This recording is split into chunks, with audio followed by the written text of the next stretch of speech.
before you shift. Before you shift. Make sure you say that F. Before you shift. Make sure you use that F before you shift.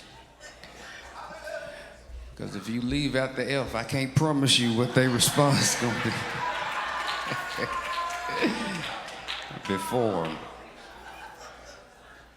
Before you shift.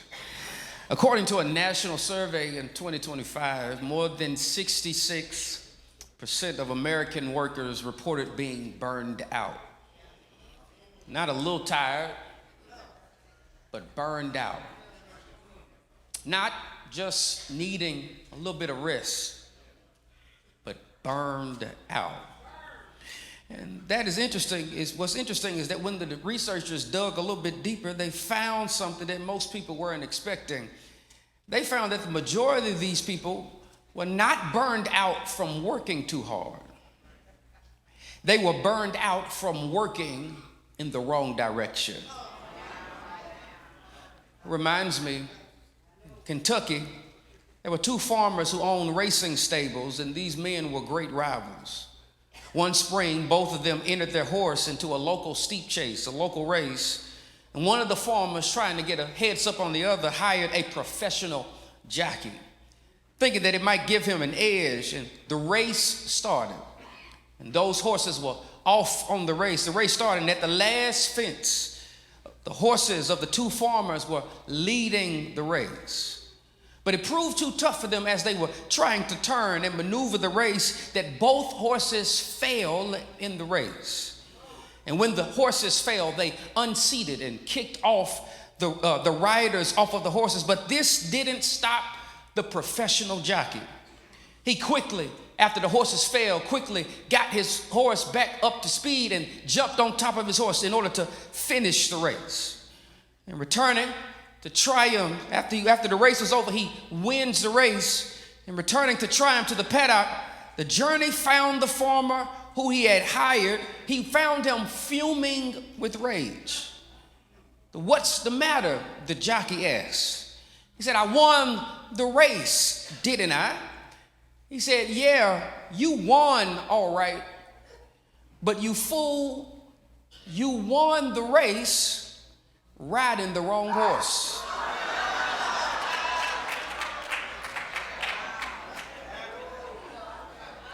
You see, the beginning of crossing and shifting, the beginning of crossing over or shifting into a new territory or new dimensions typically begins with an intentional decision to go in the right direction.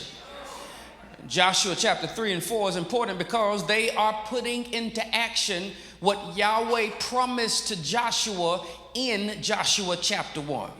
You remember what happens? Let's give a little Bible study, Sunday school account of what happened prior to Joshua chapter 3. You remember what happens? I told you at the beginning of January that Joshua is actually a continuation narrative, that it actually comes on the cusp or after what happens in what's called the Pentateuch. The Pentateuch is the first 5 books of the Old Testament. You remember that God makes a promise to the people of God that is actually begins in even Genesis chapter 12. God tells Abram, "I'm not only going to make your seed as numerous as the stars, but I'm also going to take you into a land." And you remember what happens? They ultimately go to the land. Moses delivers them out of Egypt, and they're wandering in the wilderness. And then this one pivotal day, you remember what happens. Moses sends out 12 spies to go and spy out the land. They go and spy out the land. They want to know what's going on in the land that God has promised them. But when they go to the land, they see things that scare them a little little bit. And remember what happens there. Out of the 12, 2 come back with a favorable report and 10 come back with a negative report. And the 10 that come back with the negative report, their report spreads throughout the camp, and the people get upset because why? They say, we look like grasshoppers in their eyesight. And this upsets Yahweh. God says, I'm not going to allow this generation to enter into the promised lands. And so they wander in the wilderness until all of them die. God births a new generation, and that's where we find the book of Joshua chapter 1. Joshua chapter 1 begins when God telling Joshua, Moses, my servant, is dead. Now proceed to go over the Jordan. It would have made more sense for God to take them over the Jordan when Moses was still alive. But how many people know that God doesn't work off your timeline all the time? God does not wait till times are the most convenient. As a matter of fact, sometimes God waits to the most inconvenient of times to tell you to move across the country, to tell you to apply for that job, to tell you that you need to go and do this. God sometimes waits till inopportune times to now tell you to get up. And you remember Yahweh speaks to Joshua all through Joshua chapter 1 with this one simple refrain. Joshua, you are headed into new territory, and you need to hold on to these words. Be strong and courageous. He tells them 3 times in 9 verses, be strong and courageous. God then finishes this speech with Joshua. And remember, we came into contact with these group of people, the Reubenites, the Gadites, and the half tribe of Manasseh. And y'all remember them.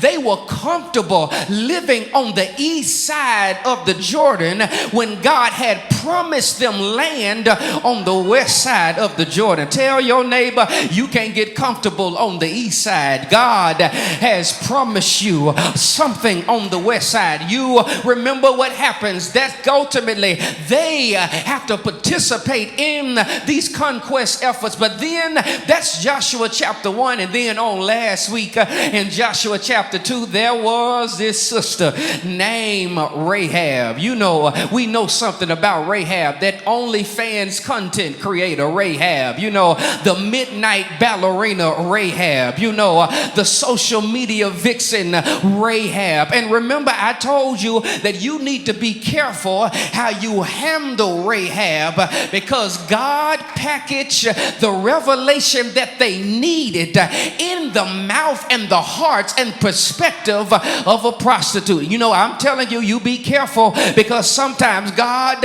will put revelation in unexpected places and dare you to be mature enough to handle and to trust whatever God is saying. And here it is, we get to Joshua chapter 3. Joshua chapter 3 is an interesting text because now it's putting into action practically what God told Joshua to do in Joshua chapter 1. Now Moses is dead. Now proceed to go over the Jordan. You have to realize that the Jordan was the one body of water that separated the people of God from going into the promised land. It was the last geographical barrier that they would have to overcome in order for them to cross over into what God had promised them. And the text is interesting in Joshua chapter 3, because the text says in Joshua chapter 3 verses 1 and 2, it tells us that they are camped at the Jordan River. They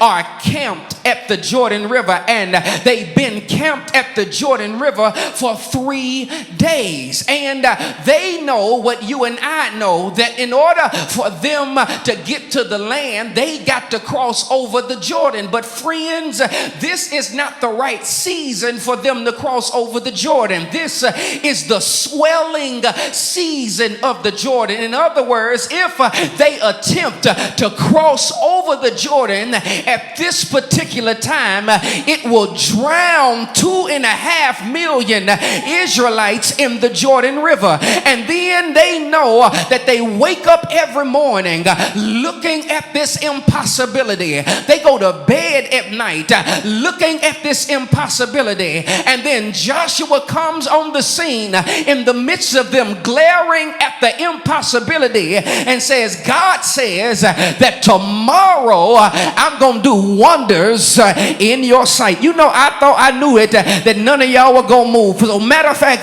this is a sermon only for people that are headed into a new season in their life. This sermon ain't for everybody. This is a sermon that is for people that God is calling into a new territory. This sermon, friends, is for one that God is saying, I'm calling you to higher. I'm calling you to better. I'm calling you to something different. And I know you've been looking at the impossibilities in your life. You've been staring at very hard oppositions, things that are staring you in the face. But I want to recount what God told the people of Israel as they were looking at the Jordan River, that you don't have to worry. Why? Because I'm going to do a wonder in your sight. I'm going to do a wonder in your relationship. I'm going to do a wonder in what I've called you to be. God says, I know it's impossible, but you can trust my wonder. Who am I talking to in the building that can give God praise? Because I just believe that 2026 is going to be the year of wonder. I just believe that God ain't done with me yet. I just believe that eyes have not seen, ears have not heard, neither has it entered into the hearts of men and women the great things that God has done for me, or the great things that God has in store for me. That this ain't the last of my story. God still has wonder. But while this may be a season of shifting for you, let me give you some practical holy hints to help you as you are managing the shifts of your life. Before you shift, I need you to remember who's been here before. Y'all don't believe me? So let me show you. They are about to cross over the Jordan River. But you and I both know, if you've read your Bible any amount of time, you and I both know that crossing over or shifting is central to the memory of ancient Israel. You and I know something about this, because remember, this isn't the first time they've had to cross over. You see, the first time they had to cross over, it was crossing over into their liberation. This time they're having to cross over into their promise. But in Exodus chapter 14, if you read very closely, you may skip over it if you read it too quickly. Exodus chapter 14, when Moses is standing at the Red Sea and he has Pharaoh's army behind him, mountains on both sides, you remember they are struggling because they don't know how they are going to proceed to cross the Red Sea or the Reed Sea. And you remember they don't have to worry about a thing, because God says to Moses, lift up your rod, your staff, Moses, and God blows an east wind all night long until they walk across on dry ground. But friends, take time to read it when you get an opportunity. Exodus chapter 14 verse 15, God says, the Lord said to Moses, why are you crying out to me? Tell the Israelites to break camp. Let me stay there one moment. He says, before you get ready to cross over the Red Sea, God gives instructions to Moses. Moses, I know you are confused. I know you don't understand how you are going to get 2 million Jews across a body of water and none of them can swim. I don't know. I know you're trying to figure out how you are going to get them across, and we don't have a boat. We don't have a submarine. We don't have the Titanic. I know you're trying to figure it out. He says, Moses, but before you stretch out your rod, the first instruction for Moses to do is to break camp. Hold on, stay there a moment, because that's important, friends, because in Joshua chapter 3 verse 3, God gives instruction. It says, when you see the ark of the covenant of the Lord your God being carried by the Levitical priests, then you shall set out from your place. That's how it reads in the New Revised Standard Updated Edition. But remember, I told you it's important for you to compare different translations, because sometimes when you compare different translations, you are able to see nuances sometimes in the passage. That's what it says in the New Revised Standard Version. But in the CSB it says, when you see the ark of the covenant of the Lord your God carried by the Levitical priests, you are to break camp. Notice the difference in connotation. The term break camp seems to display a bit of a stronger action. They are camped out at the Jordan. And note these instructions, that when you see the ark move, break up the camp and follow the ark. You see, that word in the Hebrew is a word called nakah, which means to set out or to depart. In ancient nomads, this began with the physical act of pulling up tent pegs, because you could not journey until you were first uprooted. Stay there a moment. And the instructions of God are very simple, that they must follow the ark, that they must follow my presence, they must follow what I'm telling you to do. But before you can follow me, you got to tear down where you are. You've got to do the physical work of taking down your temporary tents that you put up at the Jordan. Get your suitcases and strollers for your children. Pack up your clothes and tear down the camp. Who am I talking to in the building? I know you believe God has great things in store for you, but let me give you some bad news. God ain't gonna take you into a new season until you pack up the old one that you're in right now. God says before you can make a move across the Jordan, the first thing you need to do is break up where you are. Hold on. Can we push this even further? They're camped out at the Jordan, staring at the Jordan River. They know that it's impossible to cross the water. Yet, isn't it interesting that God has them camped out at the Jordan River for 3 days, having to go to work and looking at the Jordan River, changing Pampers and looking at the river, scrolling on Instagram and but looking at the river. And it's interesting, they have to wake up every day and go to bed at night looking at the river. I want to suggest that the breakup that God is calling them to do isn't just a physical breakup. I want to suggest that it's not just a physical breaking that has to take place. It is a spiritual, mental, and emotional breaking that has to take place as well, because you can't follow God into a new season until you break the camp of the old one. The first step in the next shift of your life is to break camp where you are. Maybe that's why God ain't sent you a spouse yet, because you ain't broke camp with the heartbreak you experienced with the last one. Maybe that's why God hasn't moved you to a new job yet, because you haven't broken camp with the nasty supervisor before.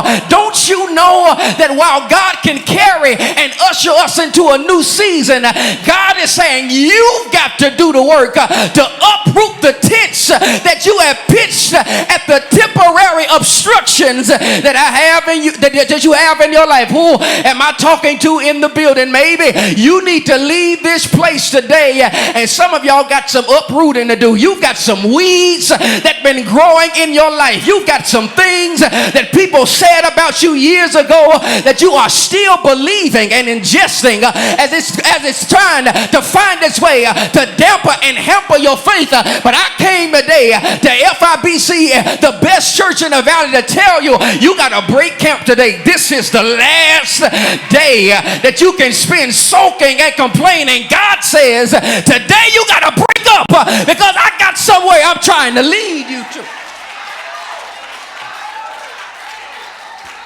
Tells them, you gotta break camp where you are first, and then I can take you to where I desire you to be. But that's not in. You keep on reading in these two chapters. Before you shift, I want to tell you also, follow the presence, not the pattern.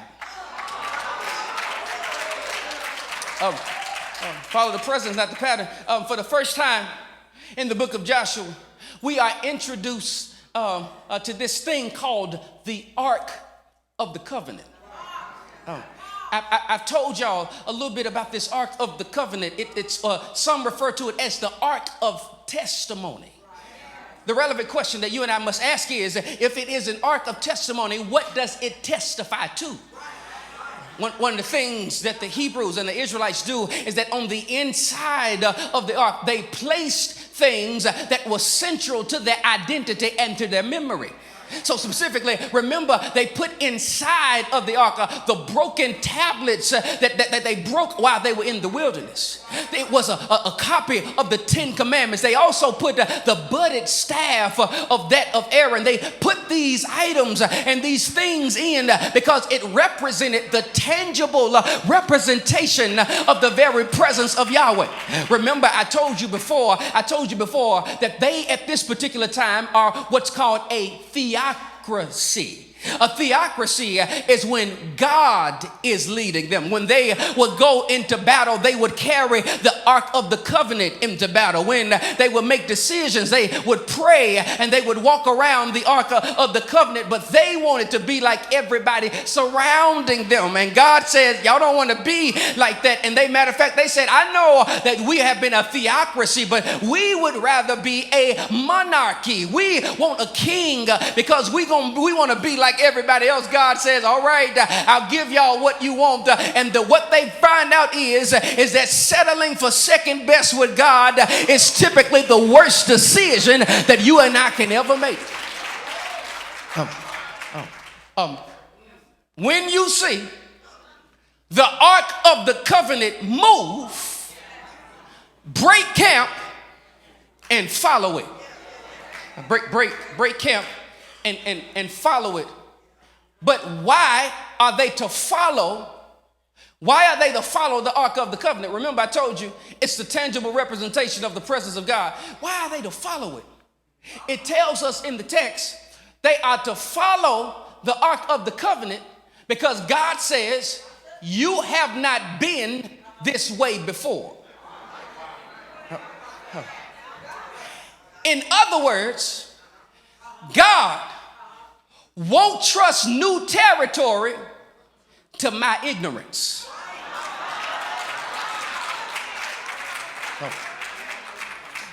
God knows they don't know where they're going. And because you don't know where you're going, you just need to follow the Ark of the Covenant. Wait. But gives more instructions. You are to keep it at a specific distance. You ought to keep it at 2,000 cubits. In our terms, that would be about 1,000 yards. Why? Because you haven't been this way before. They are to carry the Ark of the Covenant and keep it 1,000 yards ahead of them. And when the ark moves, they move. When the ark changes direction, they change direction. Now, I know some of y'all are asking, why in the world does God make this one simple instruction to keep it 1,000 yards ahead? It's simple, friends. Just think about it. The reason why God wants them to keep it 1,000 yards ahead is because there are 2.5 million Israelites that are in the wilderness at the time. And God wants everybody to be able to see the Ark of the Covenant no matter where they fall in line when it comes to them moving across. I'm trying to tell somebody here today that God has divinely orchestrated how you are going to get through your new territory. God will position God's self in places and spaces that you haven't even thought about, because God is saying, I want you to be able to see me when you need me so that you can get to where you need to go. Who am I talking to in the room? God says, break up the camp, but then stand at a distance and then you follow me. And I'm not going to play hide and seek with you. I'm going to position myself where you can see me. I'm going to position myself where everybody can see me. I'm going to position myself where citizens and immigrants can see me. I'm going to position myself where black folk and white folk can see me. I'm going to position myself where Native Americans and Chinese people can see me. I'm going to position myself where Democrats and Republicans can see me. I'm going to position myself where congressmen and Senate leaders can see me. I'm going to position myself where children and adults can see me. I'm going to position myself where men and women can see me. I'm trying to tell you, friends, you ain't never got to worry when you are going into a new territory, because God says if you'll be obedient, you'll always be able to look and see me. That reminds me. That reminds me. You know, some of y'all, we love that Psalm 23. We love Psalm 23. The Lord is my shepherd. Shall not want, makes me to lie down in green pastures, leads me beside the still waters. He restores my soul, leads me in the path of righteousness for his name's sake. Leads me in the path of righteousness for his name's sake. You know, one of the things about me, I am geographically, I really am geographically challenged. And I struggle getting anywhere without my phone. I struggle get. I can't go. I will get lost in Memphis, Tennessee, and I was born there if I don't have my phone. It's a problem for me, but part of the reason it's a problem for me is because I am so dependent on my phone. I'm so dependent on GPS devices. And you know, back in the day, you know, it was in early 2000s, back in the day, early 2000s, back in the day. You remember a lot of us, we had things like Google Maps, right? And then we had Apple Maps. But then there was this one app I had begun to start using. It was called Waze. You know, W-A-Z-E. And you know why I liked Waze? Waze was different than the rest of them because Waze would tell you where the police were. Yeah. Waze would tell you where the police were. Waze would tell you where construction was. Waze would tell you where the potholes were. Waze would tell you also some of the things that you would have to watch out for. I did some research as to how Waze was able to tell me what was lying ahead. You see, how was it that Waze was able to tell me where the police were? How was it that Waze was able to tell me what the potholes are? Well, what I discovered was that Waze was actually a community app. In other words, one of the ways that Waze worked for me was that people that had already traveled the routes I was going through, they communicated back to say, there's a pothole right there.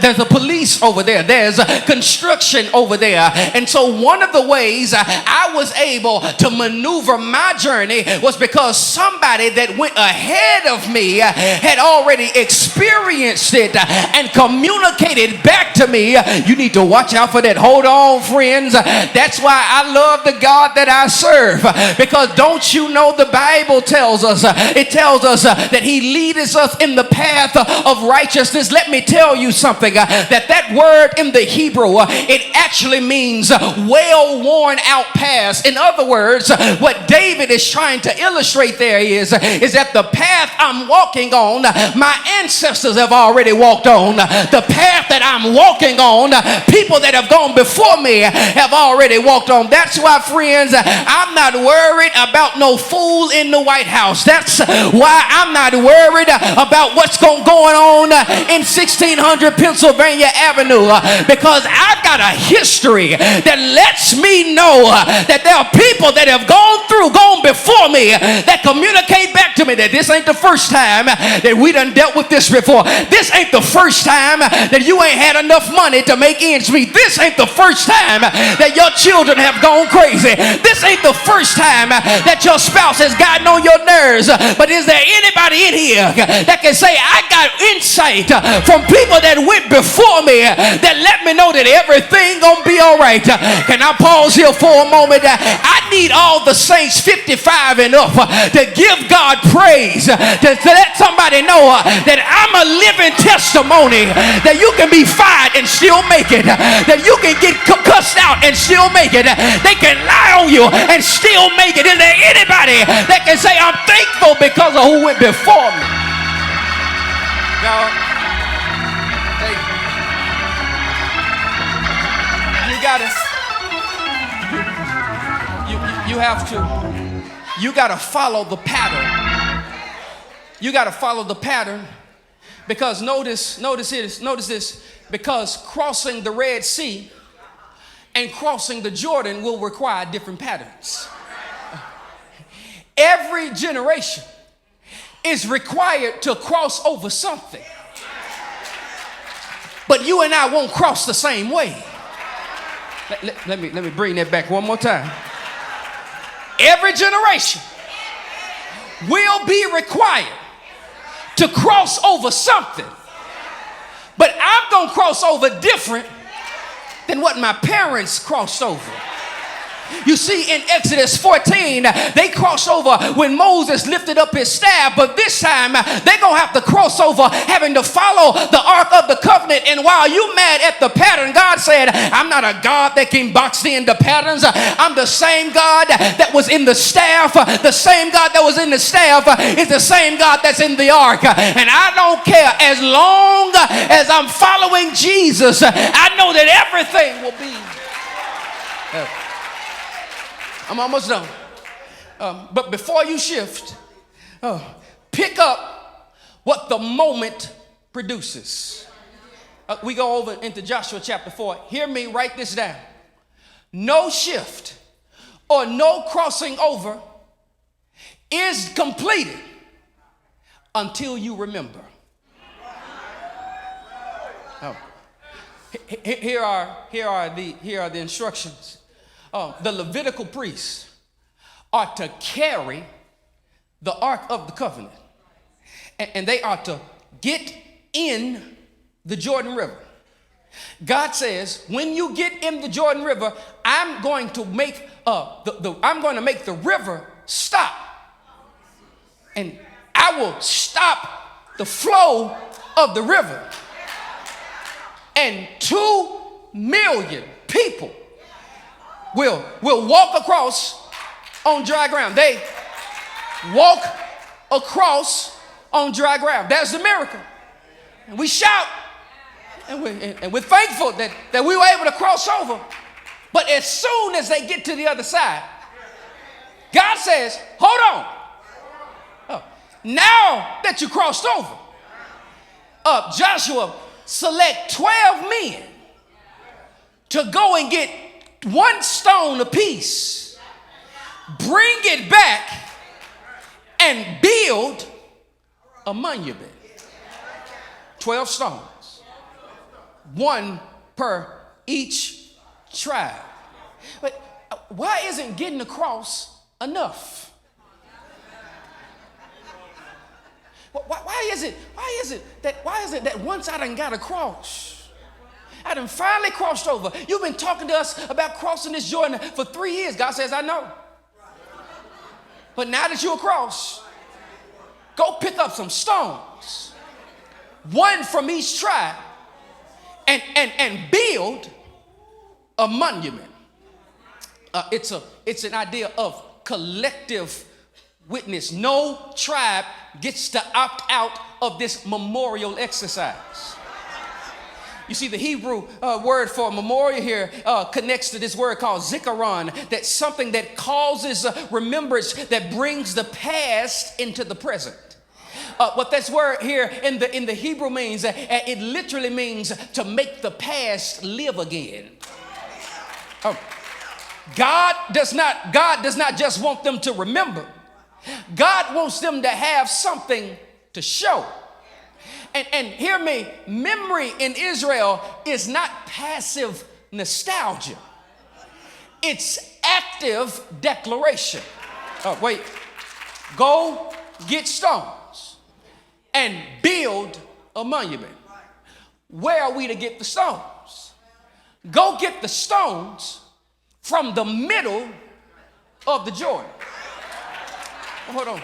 God, it would be easier for us to get the stones on the banks of the river. It would be easier if we were able to get the stone, you know, that one that's sticking out of the water in the shallow part of the river. It would be easier for us to get those stones. God says, no, go back to the same place I delivered you through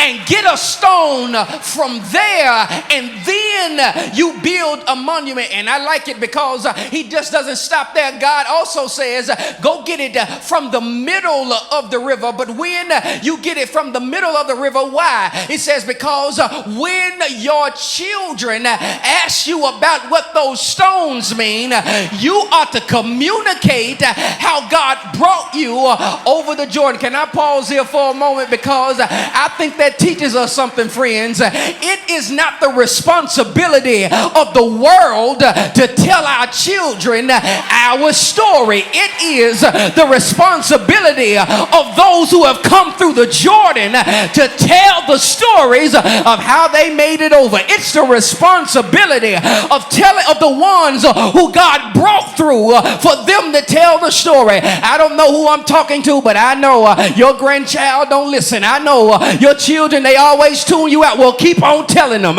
Keep on telling them how God made a way. Keep on telling them how God brought you through. Keep on telling them how this ain't the first time that America has been the way that it is. We got to do the work of continuing to tell our story, because God says it ain't the responsibility of the Canaanites to disciple your children. No, you build a memorial so that you can disciple your children.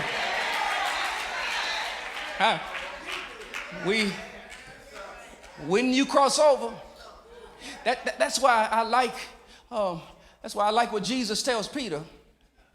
He says, hey, Satan has a desire to sift you as wheat, but I pray for you that you might overcome. But Peter, when you come out, strengthen your brother. Because every time you come out, or every time you broke through, you now have to engage in the responsibility and the practice of helping somebody else along the way. I'm gonna take pastoral privilege here. One of the things I've called a couple of you. One of the things that I'm praying through and seeing how we can do is, you remember this church has a history of teaching children what it was like to be brought through. In a world where they are banning books, in a world where they are censoring certain stories, in a world where they are trying to whitewash our history, church, we have a responsibility to tell our children the real story. This ain't even on my script. That's why some of you I've called specific to Acts. That back in the day, you taught about the triple heritage of being African, American, and Christian. And we're going to look at how we're going to bring it back. It's going to look a little different. But why? I think this is one of the most important times in human history that we have a responsibility to disciple our children by telling them the real story. It says, today God is going to do wonders in your sight. I'm done. Going to do wonders in your sight. Before you, God's going to do wonders. Carry the ark into the Jordan River. And when y'all step into the Jordan River, the waters are going to part. I said all that because I wanted to get to this one part.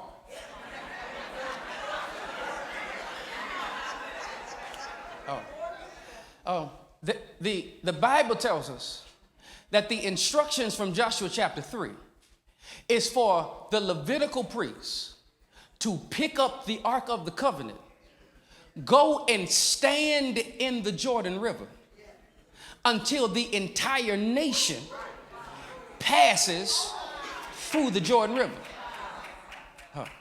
Let me try this one more time. The Levitical priests are given a task that they have to hold up the Ark of the Covenant, go and stand in the Jordan River, and they have to stand and hold the Ark until the entire nation passes through. I got it. It's because you think that the nation is about 15 to 20 people. No. Friends, scholars will tell you there are probably almost 2.5 million people that are camped out at the Jordan River. The priests have to hold up the ark until 2 million black folk, people pass through the Jordan River. And once they pass through, on Joshua chapter 4, the Bible tells us that they have to keep holding the ark because the 12 men have to go in to pick up the stones. I'm thankful that the 2 million got across. But what about the priests? What about the people that are having to hold things up while people that may not be as appreciative of what they are doing in the present cross through? What about the people that always have a tendency of being the strong person in their family? What about the people that have to hold up the ark? Friends, I can't tell you how this happened. It's a miracle in and of itself that God draws back the water when they step in the Jordan. But can I tell you the other miracle? The other miracle is that God gave them the strength to sustain the ark while 2 million people cross through. I'm only talking to the strong folk here for a moment. I'm talking to the people that are tired of having to hold up things. I'm talking to the people that are weighed down by the responsibilities of life. That I want to tell you that our God has a way of infusing you with the necessary strength to hold up what you need to hold up so that other folk can get through. And listen, you don't have to worry about the fact that they never sent you a thank you card, that they never put a post out about you. No, I'm just thankful that God gave me strength. I'm talking to some parents here today. If your child really knew all the nights you prayed for them, how you were wondering how ends were going to meet, how you would then know how you were going to pay for this and that in some kind of way, God God came through in a way that you didn't even see. I'm trying to tell you that God will give you strength. Who am I talking to in the building that knows that God will give you strength?